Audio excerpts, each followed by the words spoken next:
अस्सलाम वालेकुम, welcome to literature online. तो आज हम बात करते हैं सिंटैक्स की। सिंटैक्स होता क्या है? ग्रामर की बात कर रहे हो आप, या फिर आप लिंग्विस्टिक्स अगर पढ़ रहे हैं तो आपको अक्सर सिंटैक्स जो है वो सुनने में आया हुआ। It's not the syntax error that we get in the computer, but it is the structure of the sentence that we need to study in linguistics. ठीक है, तो सिंटैक्स बेसिकली जो बात होती है वो आपकी होती है स्ट्रक्चर की। स्ट्रक्चर किसका है? सेंटेंस का। अब हमारा जो एक सिंपल स्ट्रक्चर की जब हम बात करते हैं, अगर मैं आपसे बात करती हूँ आई लव यू, तो ये जो एक सिंपल स्ट्रक्चर है, ये सिंपल स्ट्रक्चर हमारा है I is your subject, love is your verb and you is your object. ठीक है, या फिर अगर हम कह देते हैं ही रीड्स ए बुक, तो इसमें भी आप ये देख रहे हैं कि हम जो स्ट्रक्चर फॉलो करें that is subject verb and object, लेकिन इसमें एक ये छोटा सा पिद्दू सा क्या आ रहा है? डिटरमाइनर आ रहा है। ठीक है, अब ये सारी जो पार्ट्स ऑफ स्पीच हैं ये आपको अगर पता है तो आपको सिंटैक्स को समझना आपके लिए ईजी हो जाएगा, लेकिन if you don't like know the parts of speech before this, तो फिर आपके लिए सिंटैक्स को समझना मुश्किल हो जाएगा। इट्स बेटर अगर आप पार्ट्स ऑफ स्पीच को एक तरफ से गो थ्रू हो जाते हैं। ठीक है, सब्जेक्ट वर्ब एंड ऑब्जेक्ट, ये आपको याद रखना होगा कि इंग्लिश का जो स्ट्रक्चर है वो यही रहता है। ठीक है, अब इसके बाद अगर हम बात करते हैं, जब हम कॉम्प्लिकेटेड सेंटेंसेस की बात करते हैं तो उसमें आ जाते हैं हमारे पास फ्रेजेस। तो फ्रेजेस अब कौन सी बला है सेंटेंसेस में? फ्रेजेस आपके पास होते हैं a group of words,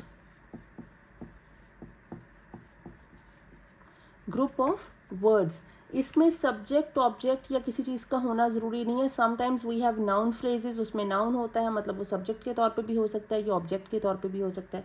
then we have prepositional phrases. अब आपके पास जो फ्रेजेस हैं उसकी बहुत सारी टाइप हैं। ठीक है, prepositional phrases, noun phrases and verb phrases.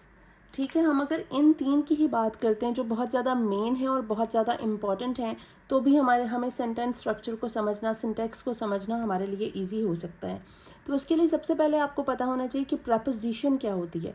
Preposition आपको पता है कि किसी भी चीज़, जगह या इंसान की पोजीशन के बारे में जब हम बात करते हैं कि वो कहाँ है, किसके साथ, कितने बजे, क्या किया, मतलब हर चीज़, इन, एन, ऑट, एट, हमारी सबसे इसकी जो बेसिक एग्जांपल्स है वो हैं, लेकिन विद, बिफोर, विदाउट, ये सभी कुछ हमारे जो हैं वो प्रेपोजिशन में ही आते हैं। अब अगर हम ये बात करते हैं ना, ऑन दी रोड, तो ये भी हमारी प्रेपोजिशन, क्योंकि ऑन हमारे पास क्या है? प्रेपोजिशन है, और उसके बाद हमें बताया गया है कि वो प्रेपोजिशन किसके बारे में बात करी है? दी रोड, कि वो यहाँ पे रोड पे बताया गया है उसकी पोजीशन किसी भी चीज़ की जो पहले सब्जेक्ट था। तो ये हमारे पास क्या हो जाएगा? Prepositional phrase. मतलब कोई भी ऐसे दो या दो से ज़्यादा वर्ड्स जो कि किसी प्रेपोजिशन से स्टार्ट होंगे उसे हम कहेंगे प्रेपोजिशनल फ्रेज। तो जब भी आप किसी सेंटेंस में आप प्रेपोजिशन देखेंगे तो प्रेपोजिशन और उसके साथ आने वाला वर्ड हमेशा क्या होगा? प्रेपोजिशनल फ्रेज होगा। उसी तरह नाउन फ्रेज है, तो नाउन फ्रेज में हमारे नाउन हमेशा आता है। नाउन हमेशा, अगर मैं आपको कहती हूँ ए गर्ल, अगर तो एक गर्ल है, सिर्फ गर्ल लिखा हुआ है, तो it would be a noun, क्योंकि गर्ल नाउन को कहते हैं। लेकिन अगर मैं इसके साथ ए या फिर दी कुछ भी लगा दूंगी, मतलब चाहे ए गर्ल लगा दूं या दी गर्ल लगा दूं, तो ये क्या बन जाएगा? ये नाउन फ्रेज बन जाएगा। ठीक है, ऐसा कोई भी ग्रुप ऑफ वर्ड्स जिसमें एक चीज़ जो है वो आपकी नाउन रहेगी या फिर आपका सब्जेक्ट रहेगा, तो that would be your noun phrase. ठीक है, उसके बाद आपके पास आ जाता है वर्ब फ्रेज। वर्ब आपको पता है कि एक्शन को कहते हैं। तो जब हम किसी भी एक्शन की बात करेंगे, जैसे वॉक्ड डाउन, ठीक है, तो ये हमारा क्या होगा? क्योंकि ये वर्ब है और ये इसके साथ एक वर्ड आ गया, तो ये हमारा क्या हो जाएगा? Verb phrase. या फिर हम कहेंगे शी वॉक्ड, ठीक है, तो ये हमारे पास क्या आ जाएंगे? वर्ब फ्रेज जिसमें हम वर्ब की एक्शन की बात करें। तो फ्रेजेस को जब आपने समझना है तो आप ये याद रखें कि जहाँ पे भी प्रेपोजिशन आ गई उसके बाद आने वाले एक दो लफ्ज़ प्रेपोजिशनल फ्रेज होंगे। नाउन है तो नाउन के साथ कोई ना कोई डिटरमाइनर होगा या कोई और वर्ड होगा, तो that would be your noun phrase. और वर्ब फ्रेज कोई भी एक्शन जब होगा, एक्शन वर्ड के आगे पीछे कोई ऐसे दो वर्ड्स लग जाएंगे, it can be a preposition, it can be a noun, it can be a pronoun, whatever, ठीक है, तो फिर आपका ये क्या हो जाएगा, वर्ब फ्रेज हो जाएगा। तो जब हम किसी भी सिंटेक्स को समझते हैं और आपको कहा जाए कि इसको आप सेगमेंट करें या फिर आइडेंटिफाई करें the parts of the sentence, तो फिर आपको ये याद रखना है कि आपका नाउन फ्रेज, वर्ब फ्रेज या फिर प्रेपोजिशनल फ्रेज क्या होते हैं। मैं इधर बहुत ही एक अगर मुश्किल सा सेंटेंस भी लिखूं तो वो लिख देती हूँ, और आप उसको अगर सेगमेंट करेंगे, तोड़ेंगे, तो फिर हम उसको देखते हैं कि वो क्या बनता है। The girl walked down the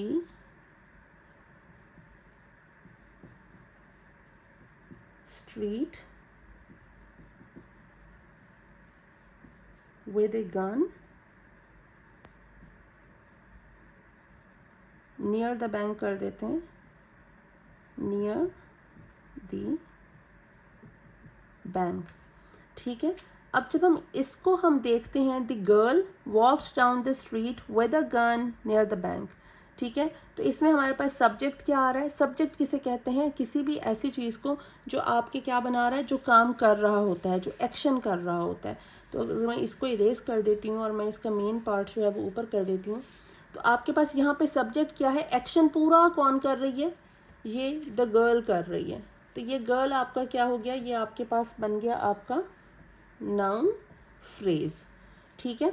अब ये फिर आपका क्या, गर्ल एक्शन क्या कर रही है, ये पूरे का पूरा आपका एक किस्म का वर्ब फ्रेज है, लेकिन it can be segmented, like इसके सब सेगमेंट हो सकते हैं, सब पार्ट्स, इसको it can be broken down even more into more parts, ठीक है।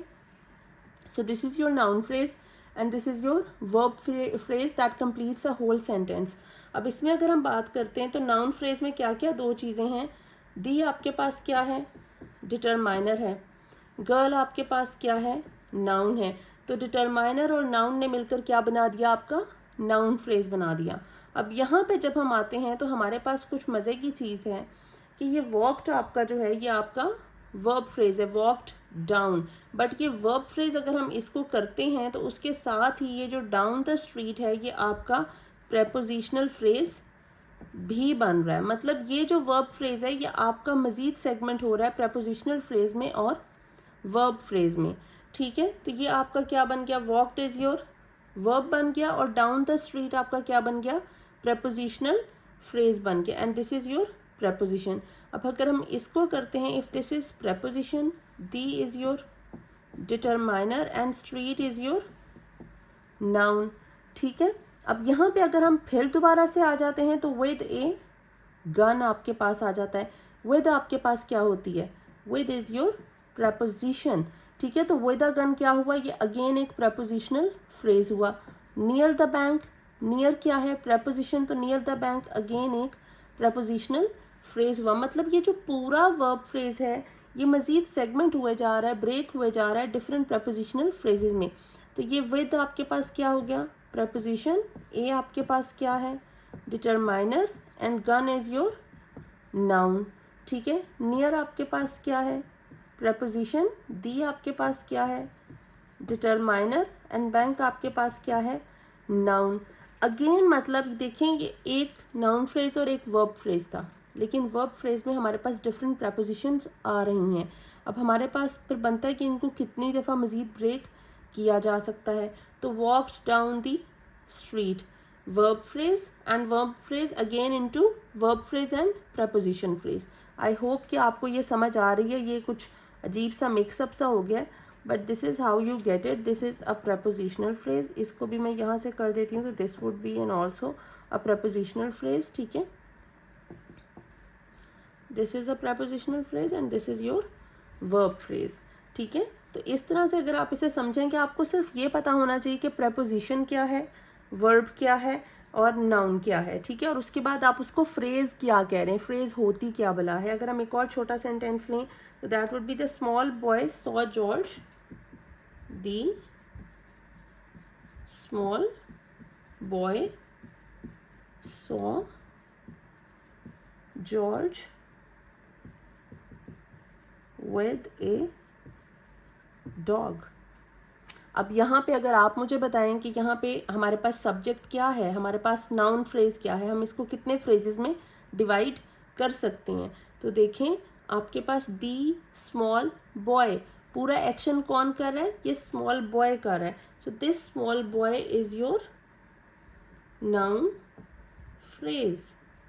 ठीक है, इसमें ये स्मॉल क्या है, दी क्या है आपका डिटरमाइनर, स्मॉल आपके पास क्या है adjective, and boy is your noun.